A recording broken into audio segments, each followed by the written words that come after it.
नमस्कार दोस्तों और स्वागत है आप सभी का। दोस्तों आज का जो टॉपिक है वो आरपीटी एक्ट 2016 के एक मेन वर्ड से जुड़ा पड़ा है, जिसको हम बोलते हैं बेंचमार्क डिसबिलिटी।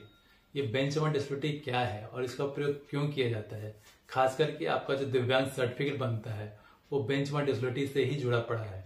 तो आज इस वर्ड को हम क्लियर करेंगे कि बेंचमार्क डिसबिलिटी का प्रयोग क्यों किया जाता है और आरपीटी एक्ट में इसका क्या मायने है। लेकिन आगे जाने से पहले अभी तक आपने हमारा चैनल सब्सक्राइब नहीं किया तो चैनल को सब्सक्राइब जरूर कर लें।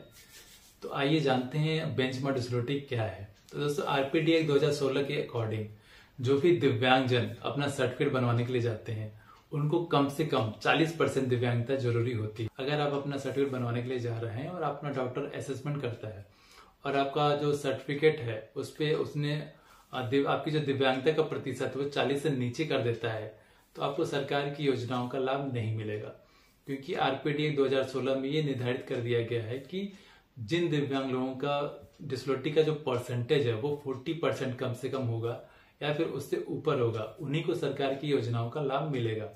अगर किसी का 40% से नीचे है, अगर आपका 39% भी है तो आपको सरकार की योजनाओं का लाभ नहीं मिलेगा, क्योंकि यही कानून में लिखा हुआ है। इसलिए ये जो वर्ड है बेंचमार्क डिसबिलिटी ये 40% को दिखाता है, मिनिमम 40%, और जिनका मिनिमम 40% से कम होता है वो बेंचमार्क डिसबिलिटी में नहीं आते हैं। जब भी किसी स्कीम की बात की जाती है तो अगर आप स्कीम के गाइडलाइन को पढ़ेंगे तो उसमें साफ साफ दर्शाया गया रहता है कि कम से कम 40% और बेंचमार्क डिसबिलिटी होना चाहिए। तो बेंचमार्क डिसबिलिटी इसी वर्ड को रिफर करता है कि मिनिमम आपको 40% होना चाहिए और 40% से कम नहीं होना चाहिए। ऐसे लोगों को ही सरकार की योजनाओं का लाभ मिल सकता है। वो सरकार की योजनाएं भी कह सकते हैं, आप किसी कॉलेज में एडमिशन से रिलेटेड भी हो सकता है। इन सब में जो है आपको 40% या फिर बेंचमार्क डिसबिलिटी आपका होना चाहिए।